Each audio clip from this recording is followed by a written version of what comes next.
The morning sun cast golden rays through the glass windows of Bennett Industries. 42nd floor, as Emma Rodriguez hurried down the marble hallway, balancing her coffee cup and presentation materials. Her heels clicked against the polished floor in a rhythm that matched her racing heartbeat. Today was the day she would present her marketing campaign for the company's new, sustainable product line to the executive board. At 28, Emma had worked tirelessly to reach her position. As senior marketing coordinator, growing up in a modest family in Phoenix, she had learned the value of hard work from her parents who ran a small bakery. Every promotion, every recognition had come through dedication and countless late nights at the office. She rounded the corner toward the conference room when she nearly collided with a tall figure in an impeccably tailored navy suit. The man appeared to be around 35, with dark hair slightly tousled, as if he had been running his fingers through it, and piercing blue eyes that seemed both intelligent and kind. "Oh, excuse me," Emma said, quickly steadying her coffee. "You must be the new intern Clara mentioned." "I'm Emma Rodriguez from the marketing department." James Bennett, CEO and founder of Bennett Industries, stood momentarily speechless. He had just returned from 3 years of expanding the company's European operations and was conducting surprise visits to various departments to assess the company culture firsthand. No one was supposed to know about these visits, especially not the employees. Yes, James replied, intrigued by this energetic woman who had just assumed he was an intern. Something about her genuine smile and the way she looked at him without any hint of recognition or calculation was refreshing. For years, people had approached him with carefully rehearsed words and hidden agendas. "Perfect timing," Emma continued, glancing at her watch. "I have a presentation in 30 minutes and could really use some help. Could you grab me another coffee from the break room? And maybe make some copies of these materials? 20 sets should do it." She handed him a stack of papers and her empty coffee cup before he could respond. "The copy machine on this floor has been acting up, so you might need to go down to the 20th floor. Thanks so much. You're a lifesaver." With that, Emma disappeared into the conference room, leaving James holding her coffee cup and presentation materials. He looked down at the papers in his hands, seeing his own company's logo at the top, and couldn't help but smile. When was the last time someone had given him such straightforward, honest instructions without any ulterior motive? Instead of revealing his identity, James decided to play along. He made his way to the break room, observing how employees interacted when they thought no executives were watching. The conversations were relaxed, genuine, and filled with actual care for their work and each other. "New guy?" asked a woman in her 50s who was refilling her coffee mug. "Something like that," James replied, learning how to operate the coffee, a machine that he had never used before in his own building. "Well, welcome to Bennett Industries. It's the best company I've ever worked for." The CEO might be young, but he actually cares about people, not like those corporate sharks at other places. James felt a warmth spread through his chest at her words. Building a company culture based on respect and genuine care had always been his priority. But hearing it confirmed by employees who had no idea who he was felt incredibly validating. He made Emma's coffee exactly how she had requested it, then went to find the copy machine. True to her word, the one on the 42nd floor was indeed malfunctioning. So he took the elevator down to the 20th floor. The copying took longer than expected because he had to figure out how to operate the machine. But he found the process oddly meditative. When was the last time he had done something so simple and concrete? Running a billion-dollar company often felt abstract, filled with numbers and strategies in board meetings. This was different. He returned to find Emma pacing nervously outside the conference room, checking her phone repeatedly. "There you are," she said with relief. "I was starting to worry." "Did you have trouble with the machine?" "A little, but I got it figured out," James replied. Handing her the copies and the fresh coffee, Emma took a sip and her face lit up. "This is perfect. You even remembered no sugar." "Thank you so much." Something about her genuine appreciation for such a small task made James's heart skip. When was the last time someone had thanked him so sincerely for something he had actually done himself? "The presentation is about to start," Emma continued. "Would you mind staying nearby in case I need anything else? I know it's probably boring for an intern, but it would really help me out." James nodded, following her into the conference room, where he took a seat in the back. What he saw over the next hour changed his entire perspective on his company. Emma's presentation was brilliant. She had identified market opportunities that his executive team had missed, developed creative strategies that perfectly aligned with the company's values, and presented everything with a passion and knowledge that impressed even him. She fielded questions from the board members with confidence and intelligence, never backing down from her ideas, but always remaining respectful and professional. But what struck James most was how she talked about the company. She spoke about Bennett Industries not as just an employer, but as a place where she could make a real difference. Her sustainable marketing campaign wasn't just about increasing profits, though it certainly would. It was about genuinely helping people and protecting the environment. The younger generation cares deeply about the impact of their purchases, Emma explained to the board. They want to support companies that align with their values. Our new product line doesn't just meet market demand. It represents who we are. As a company, people who share our commitment to sustainability will become loyal customers for life. After the presentation ended and the board members filed out, Emma slumped in her chair with exhaustion and relief. "How did I do?" she asked James, who was still sitting in the back of the room. "You were incredible," he said honestly. "That was one of the best presentations I've ever seen." Emma beamed. "Ah, really? You think so?" "I've been working on this campaign for months. It means everything to me." "Why?" James asked, genuinely curious. "What makes you care so much about this company?" Emma paused, considering her answer.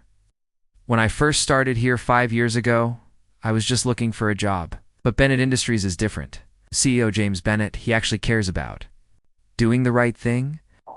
I've never met him personally, but you can see it in every policy, every decision the company makes. He could easily maximize profits by cutting corners or treating employees poorly, but he doesn't. That's rare," James felt. His throat tightened with emotion. To hear such genuine praise from someone who had no idea she was talking to him directly was overwhelming. "I want to be part of something meaningful," Emma continued. "My parents taught me that work should be about more than just paying bills. It should be about making the world a little better. That's what this company does." "Your parents sound wise," James managed to say. "They are. They own a small bakery back in Phoenix. Never made a lot of money, but they employed people from the neighborhood, supported local charities, treated everyone with respect. They showed me that success isn't just about how much money you make. It's about how you make it and what you make it do with it." James nodded, thinking about his own upbringing. His father had built Bennett Industries from nothing, but had died when James was only 25, leaving him to run a company he felt unprepared for. The pressure to succeed, to live up to his father's legacy, had consumed his life for years. "About you?" Emma asked. "What made you want to intern here?" James hesitated, then decided to stick with his cover story. "I'm trying to learn how businesses really work from the ground up. Sometimes you can't understand a company just from reading reports and financial statements." "That's really smart," Emma said. "Most people your age, especially with your background, probably expect to start at the top." "Right. My background?" James asked carefully. "Well, you're obviously well educated. You dress nicely. You carry yourself like someone who's used to being in charge. But you're humble enough to start as an intern and really learn. I respect that." James felt a strange mix of guilt about deceiving her and appreciation for her perceptiveness. She had read him accurately, even while drawing the wrong conclusion. "Can I ask you something?" Emma said, then continued without waiting for an answer. "Would you like to grab lunch tomorrow? I usually eat at this little place around the corner. Nothing fancy, but they have great sandwiches. I could tell you more about how the marketing department works if you're interested." James's heart raced. When was the last time someone had invited him to lunch just because they enjoyed his company, not because they wanted something from him? Not because it was a business necessity, but simply because they liked talking to him. "I'd like that very much," he said. Emma smiled, and James felt something shift inside him. This woman, who had no idea who he really was, had just given him the most genuine, enjoyable hour he'd had in years. She saw him not as a billionaire, CEO, not as someone to impress or manipulate, but as a person worth spending time with. As they walked toward the elevator together, Emma chatting about her plans for the weekend and asking about his interests, James made a decision that would change both of their lives. He wasn't ready to reveal his identity yet. For the first time in years, he wanted to know what it felt like to be valued for himself, not his position or wealth. "Same time tomorrow?" Emma asked as they reached the elevator. "I'll be there," James replied, and meant it more than he had meant anything in a long time. As the elevator doors closed and Emma disappeared from view, James stood alone in the hallway of his own building, feeling more alive and hopeful than he had in years. He had built a successful company, accumulated wealth beyond measure, but he had never felt as valued as he did after spending one morning as Emma Rodriguez's intern. He pulled out his phone and called his assistant. "Cancel my meetings for the rest of the week," he said. "Something important has come up." What James didn't know was that across town, Emma was telling her best friend Clara about the helpful new intern who had made her day so much better. And what neither of them knew was that this case of mistaken identity would soon become the foundation for something neither had expected to find: true love. The next morning would bring new challenges, deeper connections, and the beginning of a romance that would test everything both of them believed about love, identity, what really matters in life. The next morning arrived with an unusual energy that James Bennett couldn't quite explain. For the first time in months, he had woken up looking forward to something other than board meetings and financial reports. He dressed carefully in a simple but well-tailored suit, making sure he looked professional but not too expensive for his intern role. Emma was already waiting by the coffee machine when he arrived, her smile brightening the entire break room. "Good morning," she said cheerfully. "Ready for your first real day? I have some exciting projects to show you." "Looking forward to it," James replied. And he genuinely meant it. Emma led him through the marketing department, introducing him to various team members as the new intern. Each person welcomed him warmly, sharing insights about their work and offering to help if he had questions. James observed everything with fresh eyes, noting how collaborative and supportive the environment was. "This is where the magic happens," Emma said, stopping at her desk.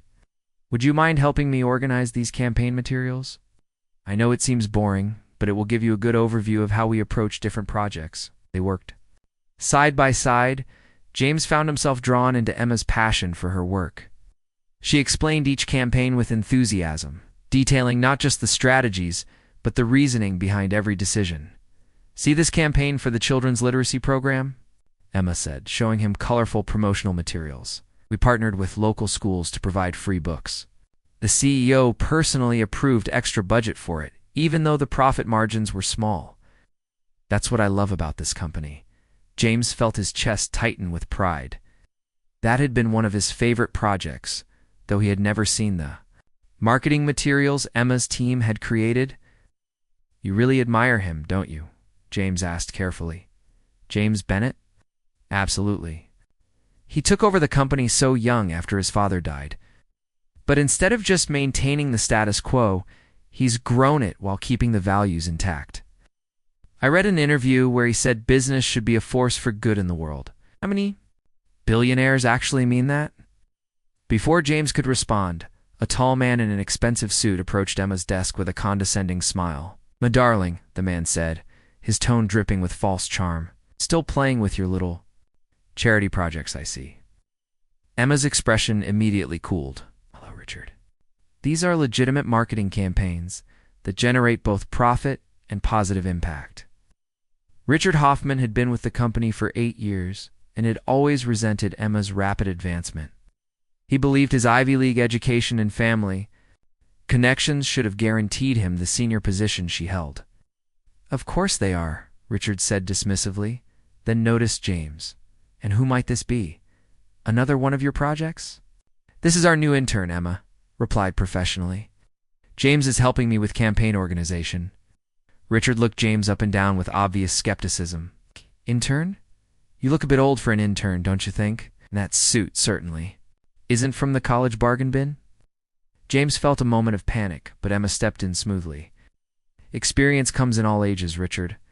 Unlike some people, James is here to learn, not to show off." The barb hit its mark. Richard's smile faltered, and his eyes narrowed dangerously.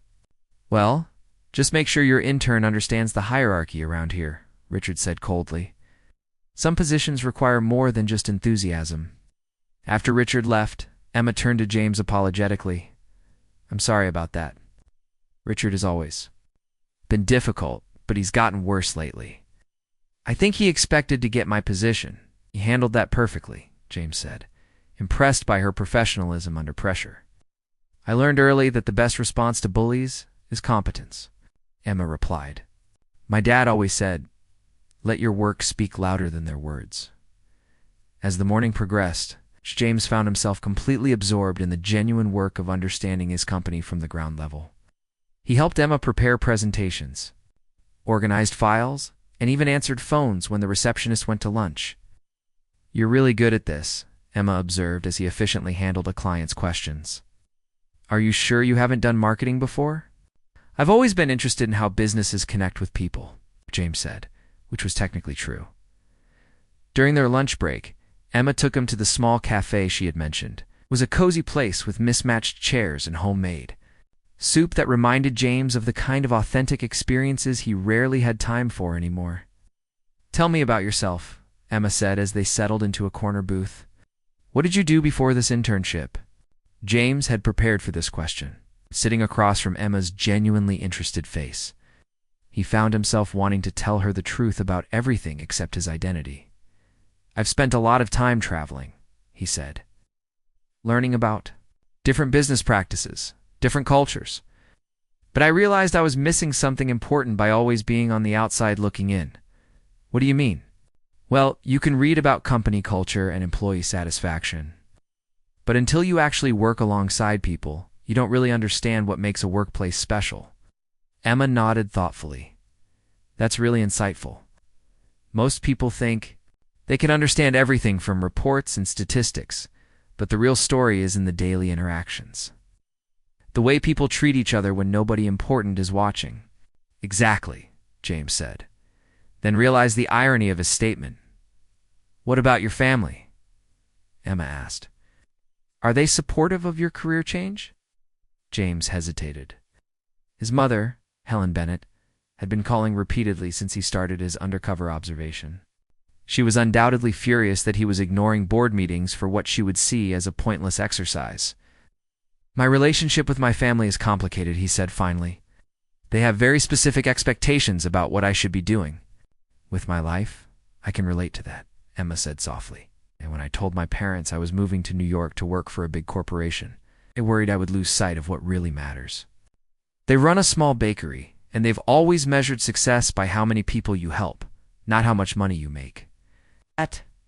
What convinced them you made the right choice? Emma smiled warmly. When I told them about the company's community programs, about how my work was actually making a difference, they understood. My mom said, Mia, if you can use your talents to help others while working for good people, then you're exactly where you belong. James felt an unexpected pang of longing. When had his mother last said anything like that to him? Their conversations were always about stock prices, merger opportunities, and strategic partnerships. Your parents sound wonderful, he said. They are. We're visiting next weekend, actually. I'm terrified they'll be overwhelmed by the city, but excited for them to see my life here. An impulsive thought struck James. I'd love to meet them sometime. Emma looked surprised but pleased. Really? Most people my age try to avoid meeting parents. I have a feeling your parents are the kind of people who help you understand what's truly important in life. That afternoon, as they worked together on a new campaign proposal, James noticed how Emma interacted with everyone in the office.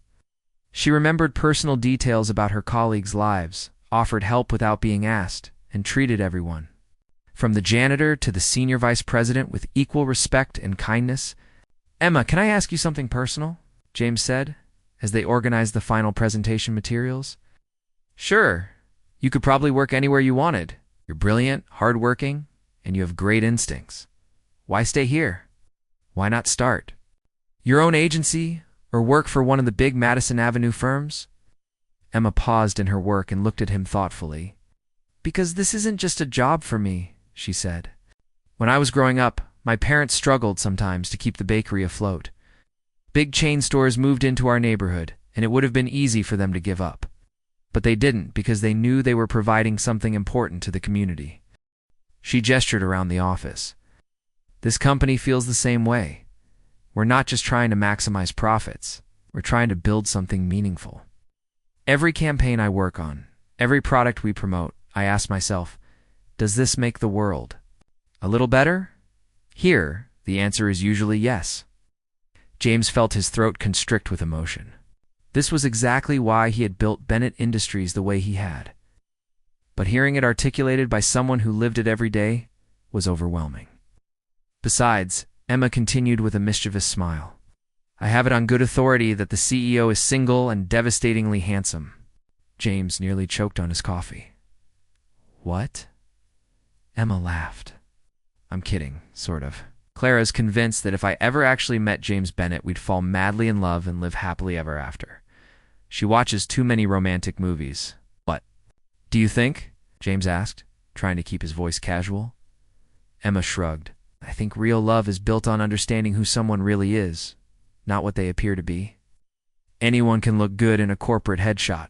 What matters is how they treat people when nobody's watching, what they do with their power, whether they care about something bigger than themselves.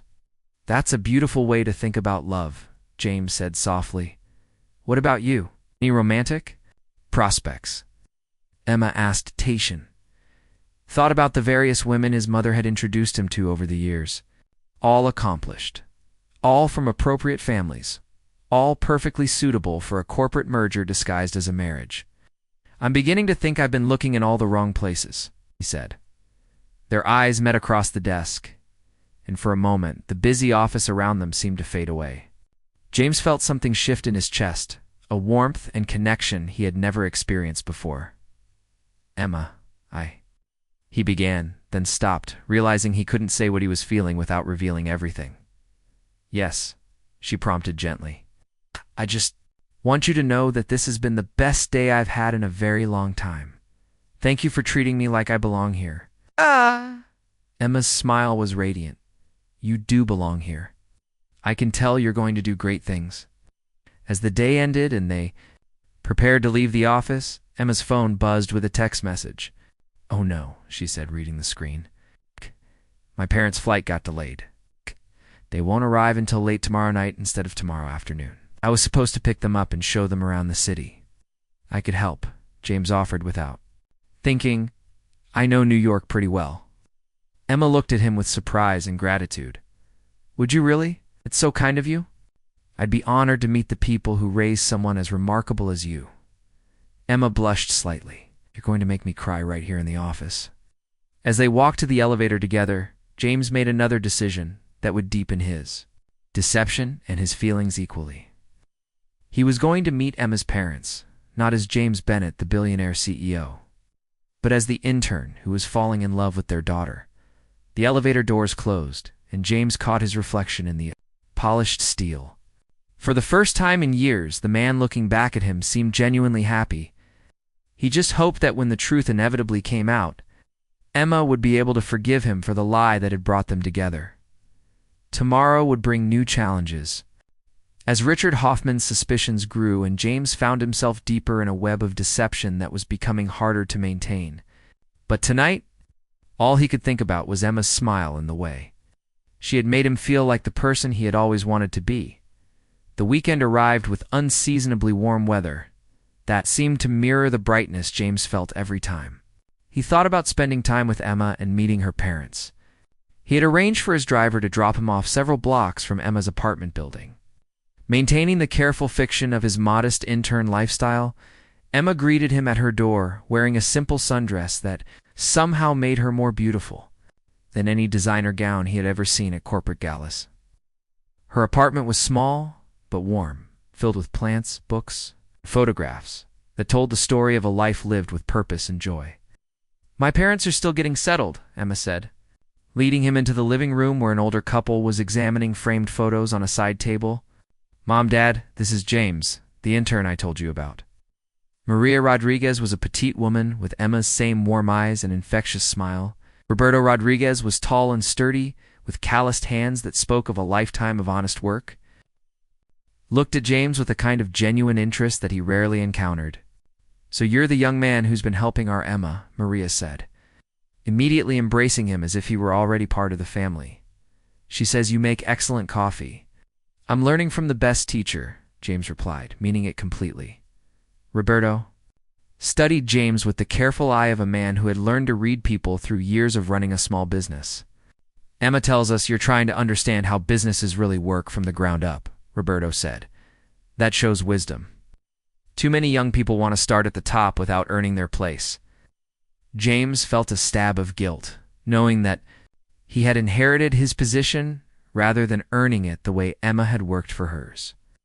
"I believe you can't really lead people unless you understand their experience," James said, which was true, even if his circumstances were more complicated than he could explain. The morning was spent showing Emma's parents around the city. James found himself seeing New York through their eyes, pointing out architectural details and sharing stories about neighborhoods that he had learned during his years living there. What surprised him was how much he enjoyed playing tour guide, something he had never done before at Central Park. They found a quiet spot for the picnic lunch Maria had insisted on packing. As they spread a blanket under a large oak tree, James watched Emma interact with her parents and felt his heart constrict with longing, the easy affection, the gentle teasing. The obvious pride they took in each other created a warmth he had never experienced in his own family. "James, tell us about your family," Maria said as they shared sandwiches and homemade cookies. James carefully navigated the question. "My father died when I was young. My mother has very specific ideas about what I should do with my life." "Don't always see eye to eye." Roberto nodded knowingly. "Sometimes the people who love us most have the hardest time letting us find our own path. But you seem like a young man who knows his own mind." "I'm learning to trust my instincts more," James said, glancing at Emma. "Good," Roberto said firmly. "Success means different things to different people. For me, success is going to bed each night knowing I treated people fairly, worked honestly, and made my community a little bit better." James thought about his own definition of success. For years, it had been about stock prices and market share. Sitting with Emma's family, he began to understand what he had been missing. As the afternoon wore on, Emma's phone rang. She glanced at the screen and frowned. "Sorry, it's work." "I should probably take this," she said, stepping away from the blanket. James could hear parts of the conversation. There seemed to be some kind of crisis with the Monday presentation to potential investors. Emma's voice grew increasingly stressed as she talked. "Is everything okay?" James asked when she returned. "Richard apparently found some inconsistencies in our market research data," Emma said, looking worried. "He's called an emergency meeting for tomorrow morning to review the entire campaign before the investor presentation." "That seems suspicious," Maria observed. "Why would he wait until the weekend to bring this up?" Emma sighed. "Because Richard doesn't want me to succeed. It's been undermining my projects for months." James felt anger rise in his chest. As CEO, he could end Richard's sabotage with a single phone call. But doing so would mean revealing his identity and losing everything he had built with Emma. "What kind of inconsistencies?" James asked. "He claims our demographic research doesn't align with industry standards. It's technical stuff that would take hours to verify, and we don't have hours." "What if I helped?" James offered. "I'm good with data analysis." Emma looked at him gratefully. "Would you?" "I know it's asking a lot, especially on a weekend." "I can't think of anything I'd rather do," James said, and meant it. They spent the rest of the afternoon at Emma's dining table, laptops open, diving deep into market research data. James's years of business, education, and experience proved invaluable, though he had to be careful not to display too much expertise as they worked. Maria and Roberto observed with quiet pride how their daughter and this young man collaborated. They noticed the way James looked at Emma, the care he took with her ideas, the respect he showed for her intelligence. "You two work well together," Roberto commented during a break. Emma blushed. "James has been incredibly helpful. I don't know what I would have done without him." "That's what partners do," Maria said, with a knowing smile. "They support each other." By evening, they had not only verified all of Emma's data, but had strengthened several key arguments in her presentation. Emma was beaming with relief and gratitude. "I owe you dinner," she told James. "How about I cook for everyone?" As Emma prepared a simple meal with her mother's help. James found himself in conversation with Roberto on the small balcony overlooking the street. "My daughter cares about you," Roberto said quietly. James felt his heart race. "I care about her too, very much." "Emma has always been able to see the best in people," Roberto continued. "But she's also been hurt before by men who weren't what they seemed to be." The words hit James like a physical blow. "What do you mean?" "Her last relationship was with someone who presented himself as one thing, but turned out to be something else entirely. A man who was more interested in what she could do for his career than in who she was as a person." James felt sick with guilt and fear. "I would never hurt Emma that way." Roberto studied his face carefully. "I believe you mean that. Sometimes good intentions aren't enough. Sometimes the truth has a way of coming out, and when it does, the people we care about get caught in the aftermath." Before James could respond, Emma called them in for dinner. The meal was simple but perfect, filled with laughter and stories, and the kind of easy conversation that made James wish he could freeze this moment forever. As the evening wound down and Emma's parents prepared to return to their hotel, Maria took James aside. "Thank you for making our daughter so happy," she said softly. "I haven't seen her smile like this in a long time." "She makes me happy too," James replied honestly. "Good relationships are built on trust and honesty," Maria said, her voice gentle but pointed. "Whatever complications exist in your life, don't let them cost you something precious." After her parents left, Emma and James cleaned up together, moving around her small kitchen with an easy familiarity that felt like they had been doing this for years. "Your parents are incredible," James said, as they dried the last dishes. "They really like you," Emma replied. "Oh, my dad especially. He doesn't trust easily, but I could tell he sees something special in you." James felt the weight of deception pressing down on him. Every word of praise, every moment of acceptance from Emma's family made his lie feel heavier. "Emma," he began, then stopped, not knowing how to continue. "What is it?" Turning to face him.